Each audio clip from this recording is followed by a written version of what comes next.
आसाम के डुमडुमा गांव में होमेन नामक युवक रहता था। उसके पिता मर चुके थे। मां ने ही उसे पाल पोसकर बड़ा किया था। होमेन के 4 चाचा थे। वे उससे बहुत जलते थे। एक दिन उन्होंने होमेन के घर से उसका प्यारा बछड़ा चुराया और उसे मार दिया। होमेन को पता चला तो वह बहुत दुखी हुआ। फिर न जाने उसे क्या सूझी। बछड़े का सिर काटकर शेष शरीर को दफना दिया। पास के गांव में एक ब्राह्मण रहता था। बछड़े का कटा सिर उसके आंगन में छिपाकर होमेन ने ब्राह्मण से कहा, आपके घर से तो गौमांस की बदबू आ रही है। ब्राह्मण गरज कर बोला, असंभव। यदि ऐसा है तो मुझे गाय का मांस ढूंढ कर दिखा। होमेन ने बछड़े का सिर उसके आगे ला रखा। ब्राह्मण के तो हाथों के तोते उड़ गए। उसने होमेने को बहुत सा धन दिया ताकि वह गांव वालों को उस बात के बारे में न बताए। होमेन ने थैली भर धन लिया और अपने चाचाओं को दिखाकर बोला, पास के गांव वालों ने मुंह मांगे दामों पर गौ मांस खरीद लिया। वे लोग तो और भी मांग रहे थे। मैंने कहा, कल लाऊंगा। चाचा बहुत खुश हुए। उन सबने भी अपने अपनी गाय बछड़े मारे और उनका मांस पड़ोस वाले गांव में ले गए। बस गांव वालों ने उन्हें गाय का मांस लिए देखा तो जमकर पिटाई की।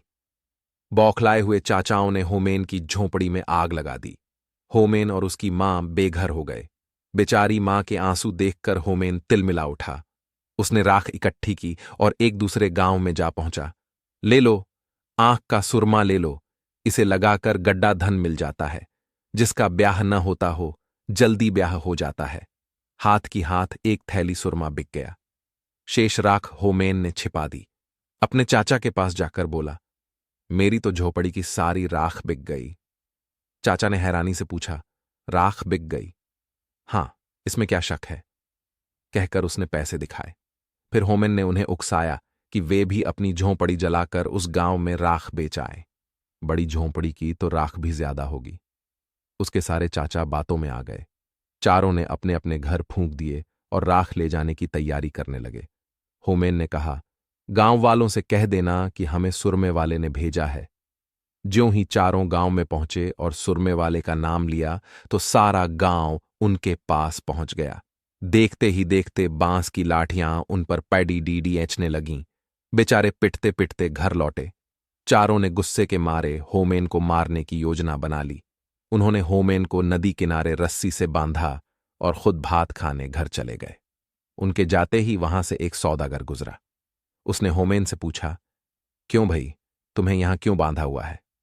होमेन ने बात बनाई, जी, मेरे चाचा मेरी शादी एक खूबसूरत लड़की से करना चाहते हैं। मेरे मना करने पर मुझे बांध दिया। सौदागर बोला, मैं शादी कर लेता हूं उस लड़की से, क्या ऐसा हो सकता है?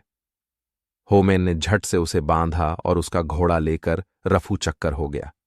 चारों चाचा खा पी कर लेट गए। आलस के मारे उठा न गया। पिटाई के कारण पोर पोर दुख रहा था। नौकर से बोले, जा, तू होमेन को नदी में फेंका, हमसे तो उठा नहीं जाता। नौकर भी कम नहीं था। उसने अपने रिश्तेदार को यह काम सौंप दिया।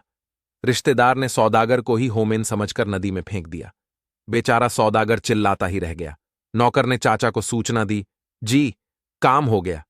चारों मिलकर होमेन की मौत की खुशी मनाने लगे। होमेन ने पेड़ के पीछे छिपकर सब देखा और घोड़ा लेकर चाचाओं के पास जा पहुंचा। सबको प्रणाम कर बोला, नौकर ने गहरा धक्का नहीं दिया, इसलिए केवल घोड़ा मिला। यदि गहरा डूबता तो शायद बैल, गाय व हाथी भी लाता। चारों चाचा फिर उसकी बातों में आ गए। होमेन को पुचकार कर पूछा, क्या सचमुच नदी में पशु मिल रहे हैं? हां हां, आप लोग भी ले आओ, होमेन ने कहा। चारों चाचा आलस छोड़कर नदी की तरफ लपके। नौकर को भी साथ ले लिया। तट पर पहुंचकर नौकर को आदेश दिया, हम चारों को जोर से पानी में धकेल दो। नौकर ने आज्ञा का पालन किया। होमेन को सदा के लिए ईर्ष्यालु और दुष्ट चाचाओं से मुक्ति मिल गई।